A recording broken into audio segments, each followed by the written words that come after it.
Welcome to a deep dive into the pretty baffling case of Nanette Krentle. We're going to unravel a true crime mystery that starts with a house fire in a quiet Louisiana town back in July 2017. It might seem open and shut, but believe me, it is anything but. What makes this case so captivating is how a seemingly tragic accident quickly morphed into a really complex homicide investigation. Exactly. Initially, everyone just assumed Nanette, or Nan as she was known, perished in the fire. But the autopsy, oh boy, it revealed a gunshot wound. And that single detail, that gunshot wound, it totally reframed everything. It shifted the focus from an accidental fire to like a deliberate act of violence. Yeah, like ripped straight out of crime novel, right? Yeah. And then there are the strange clues at the scene. 2 firearms near Nan's body, neither of which matched the bullet that killed her. So this suggests a possible attempt to stage the scene. It's almost like someone was trying to mislead investigators, create a false narrative. Right. And to add fuel to the fire, they found traces of accelerant on a DVR and a cat carcass. So we're not just dealing with a murder, but arson as well. It certainly points to a deliberate act. Someone trying to destroy evidence, cover their tracks. Okay, so we've got a murder, a fire, and potential evidence tampering. But here's where it gets even more interesting. There were, it seems, some early missteps in the investigation, potentially compromising the search for the truth. The lack of soot in Nanette's airways is a crucial detail that's often overlooked in fire-related deaths. It indicates she actually died before the fire started, further supporting the homicide theory. That's huge. You'd think that would have been front and center. But the investigation, well, it didn't stop there. They also missed some key evidence during the initial search, like the DVR and those cat carcasses we talked about. Yeah, those oversights are concerning, especially in a homicide investigation.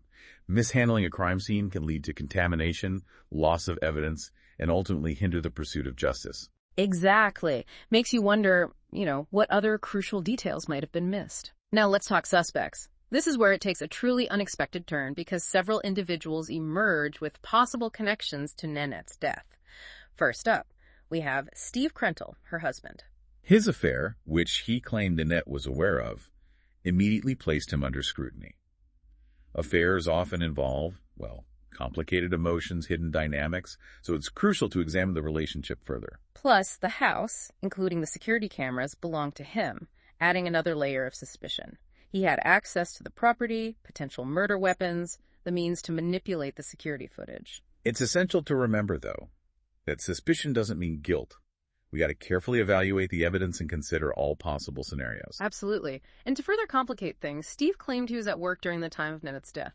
Gave him a seemingly solid alibi. He even passed a polygraph test. While his alibi appears strong, remember polygraph tests, though often used, aren't foolproof.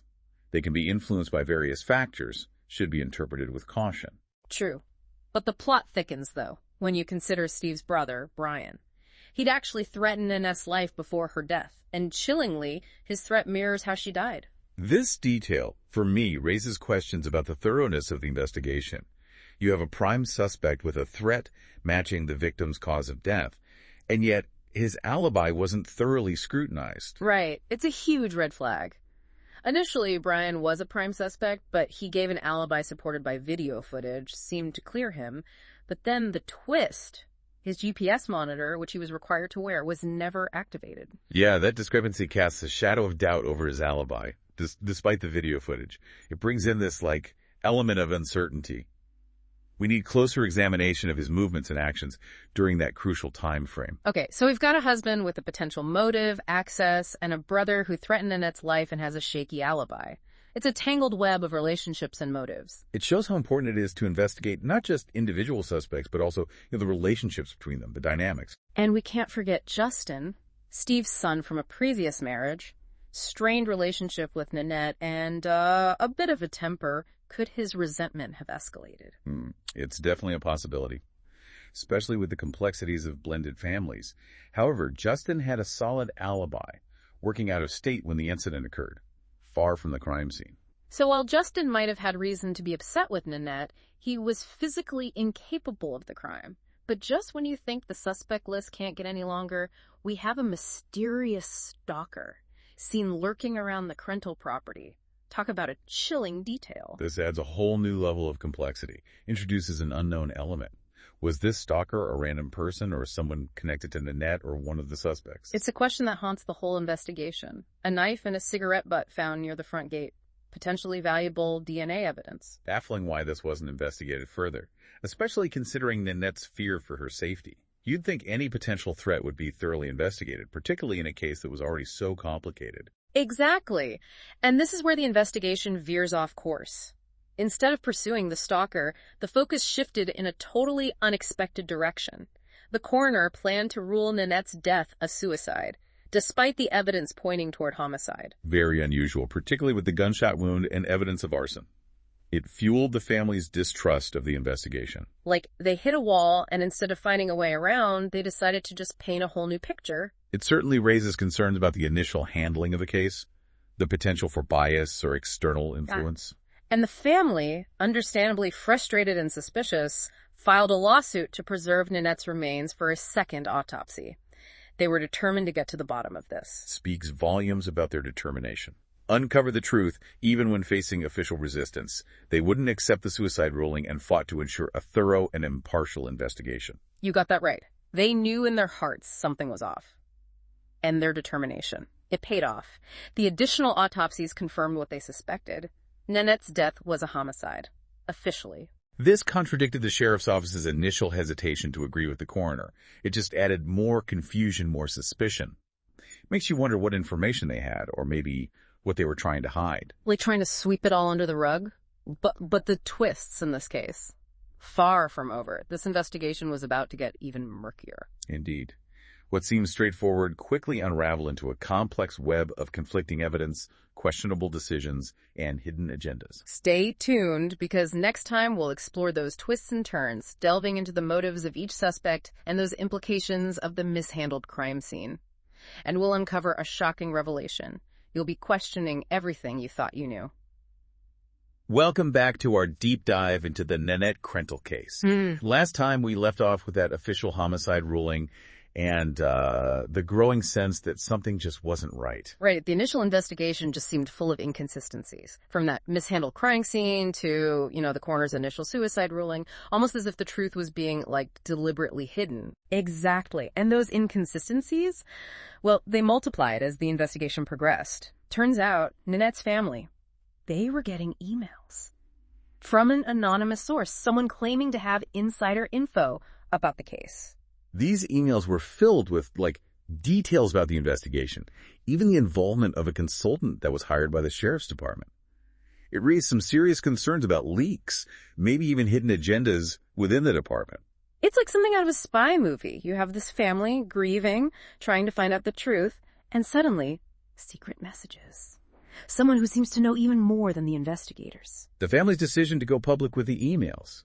It added even more pressure to an already, struggling investigation, put the sheriff's department in the spotlight, forced them to address those allegations of mishandling and potential corruption. And remember, all this is happening while they're still dealing with the loss of Nanette and all the uncertainty surrounding her death. It's incredible, really. Their strength, their determination, they didn't back down, even when the system seemed to be working against them. Yeah. Their persistence ultimately led to a pretty shocking revelation. That anonymous emailer, unmasked as Jerry Rogers, a former federal agent. His connection to the case, his motives for leaking information, it all became central to the investigation. A twist you couldn't make up. Former federal agent secretly feeding info to the victim's family. It raises so many questions. What did he know? Why was he involved? What was he hoping to achieve? His actions, though controversial, point to a belief that the investigation was, compromised in some way. Maybe that information was being withheld. Was he like a rogue agent trying to get justice? Or did he have a more personal stake in the case? That's the million-dollar question, isn't it? Was he a whistleblower trying to expose wrongdoing? Or was something else going on, something more sinister? Well, the investigation to Jerry Rogers, it led to his arrest, but he fought back, filed a lawsuit against the sheriff's department. And guess what?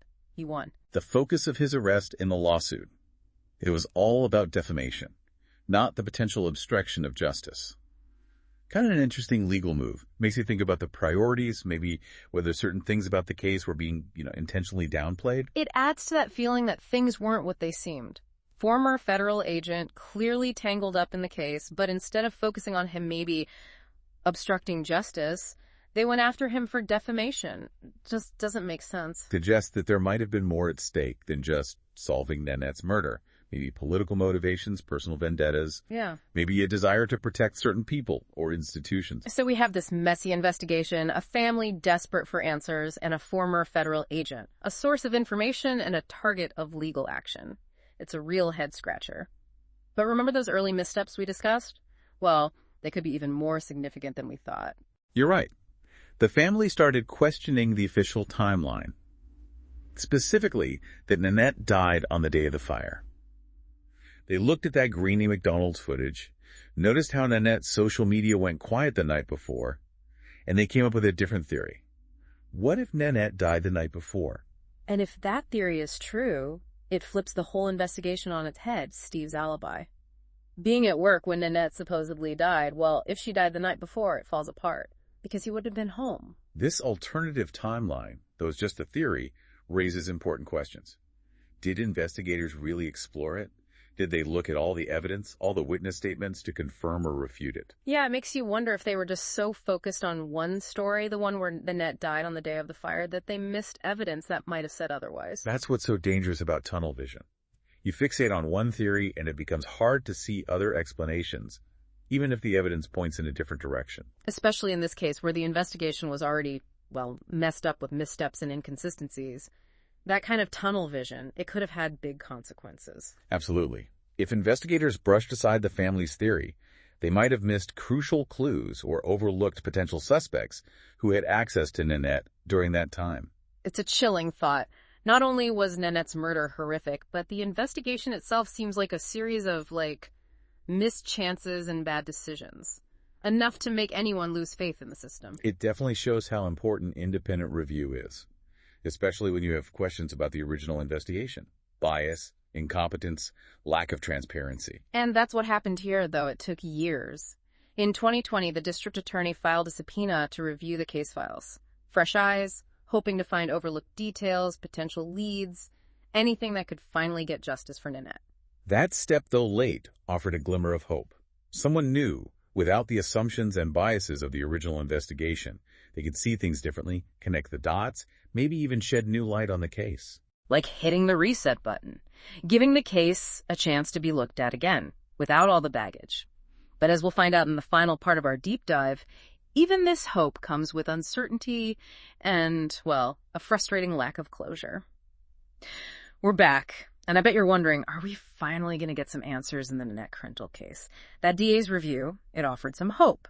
But as we've seen, this case, man, it's full of twists and turns. Yeah, and this final chapter, it's no different. Yeah. That subpoena was a big step, toward maybe uncovering the truth, but it also, it unveiled another layer of frustration for Nanette's family and for anyone seeking justice, really. You're right. The DA's review, it hasn't led to any big breaks, no arrests. In fact, there haven't been any real updates since that subpoena was filed.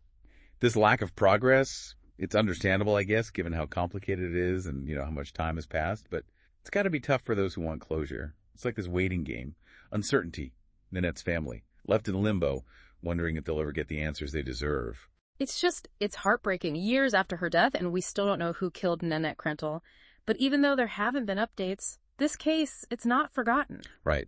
Unsolved cases like this, they depend on public interest, attention. That's what keeps the hope for justice alive. More people who know the details. Well, the better the chance that someone, somewhere, has that missing piece of information, the one that could break the case wide open. So where does that leave us? A case full of inconsistencies, a cast of characters, each with their own possible motive, and evidence. It's like a trail that just goes in circles. It's like we're trying to put together a puzzle, but some pieces are missing, and the ones we do have, they don't quite fit. Exactly. That's what makes this case so fascinating yet so frustrating. It makes us think, question what we assume, consider all the possibilities, even the ones that seem unlikely. Let's go back to the suspects for a second, Steve. The husband, the affair, he had access, motive, but his alibi seemed pretty solid. Could he have, planned it all out, manipulated things to make it look like he wasn't involved? It's possible. But we also got to remember he passed a polygraph. Not foolproof, but it does complicate his potential involvement. Then there's Brian, the brother who threatened Nanette. His threat, it was chillingly similar to how she died. But his alibi, the video footage, it seemed to clear him. Then you have that deactivated GPS monitor. Throw some doubt in there. Maybe his alibi isn't as strong as we thought. And can't forget that stalker. Just a random threat. Or were they connected to Nanette or, one of the other suspects? And they never really followed up on that. One of the most confusing parts of the whole investigation. It's like they just ignored it, didn't even bother to investigate properly. It's true. DNA evidence from the scene. But was it ever used to identify or eliminate anyone, including the stalker? Makes you wonder if they were choosing to ignore certain leads. And it's worth thinking about that alternative timeline, the one the family believes. Could Nanette have died the night before the fire? If she did, it changes things. Alibi for Steve? Well, it wouldn't hold up. And Jerry Rogers, the former federal agent, leaking information to the family. Was he trying to do the right thing? Or did he have his own reasons? His involvement? It just raises more questions, adds to the mystery. So the Nanette Krentle case, it remains unsolved. We've got clues, evidence that doesn't match up, questions without answers.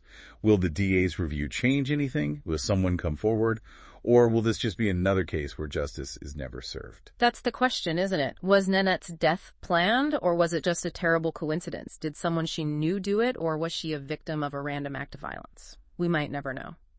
But it's important to keep asking these questions, to remember Nanette Krentle, and to never give up hope that someday we'll find out the truth. Every unsolved case, it represents a lost life, a family changed forever, and a search for justice that might never end. Let's remember Nanette and keep looking for answers, demanding accountability from those responsible for her death. Thank you for joining us on this deep dive into Nanette Krentle's mysterious death. We hope you look into it yourself, form your own conclusions. Maybe you'll be the one to find that missing piece, the one that solves this puzzle.